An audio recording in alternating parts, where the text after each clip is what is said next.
Hello all and welcome to another video. This time we're going to be looking at living conditions many years ago.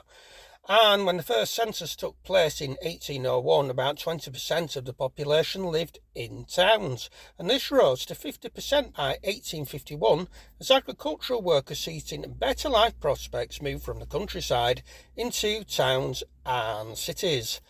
This large influx of people in towns led to some appalling house conditions, as many houses were back to back without adequate heating, ventilation or street drainage. So anyway, let's move on to bath time, and many in the 18th century believed bathing to be harmful.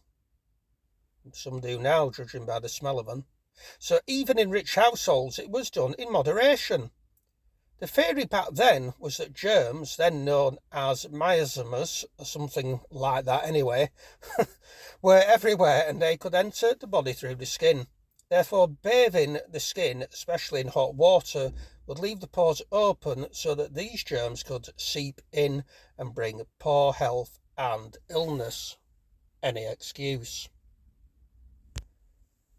During the early part of the 1800s, when the Industrial Revolution began, the air in towns and cities was filled with soot and smog, and the housing created and built by mill owners for their employees was overcrowded, which meant that hygiene practices were often limited to a weekly wash in a tin bath placed in front of the living room fire/range.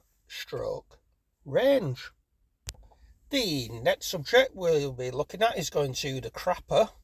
And in the early 19th century, working class homes did not always have their own toilet and had to share one, which was generally a small brick building within a row of houses, which local residents often had to queue to use. Good grief.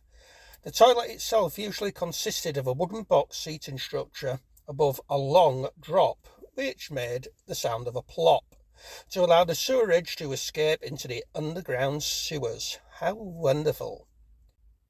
In the latter part of the century, toilets were generally white porcelain pans with a wooden bench structure on top of seating. A metal cast iron system was fixed to the wall above the toilet containing water, which was released to pull a chain to flush away the sewerage from the toilet pan below. It's also good for hiding things like alcohol. Now, the good old laundry facilities, and laundry in the 1800s was typically completed in cramped sculleries or dark tenement courtyards. The tools needed were soap, a metal tub, a washboard for rubbing the clothes, a dolly, looks like a broom handle with a stool on the end for agitating the clothes, a mangle, a set of rollers which the clothes were fed through to squeeze out the water, and a fire short range to heat the water. Now on to the good old domestic heating and cooking, depending where you come from. Families of mill workers lived in very small houses with only a couple of rooms on each floor. Some houses were home to 2 or 3 families, which would have had shared toilets and water. As the houses were so small, there would only have been one living space and perhaps a separate room or bedroom, which would have been divided into sections by a curtain. Very little furniture was owned, the space was limited, and cooking was done on a fireplace or coal stove in the kitchen. This would also have provided the main source of heating for the house, so the family would have spent a lot of time in this room.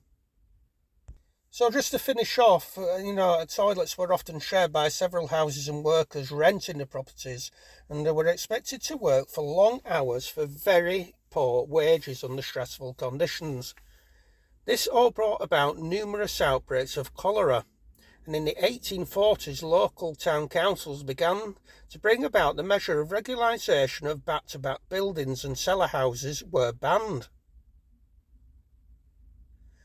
Employers created a great demand for a child and female labour force to work up to 12 hours a day or even longer. So a new law passed in 1819 which made it illegal for children below 9 years of age to work in cotton mills, and children aged 9 to 13 could not be made to work more than 12 hours a day.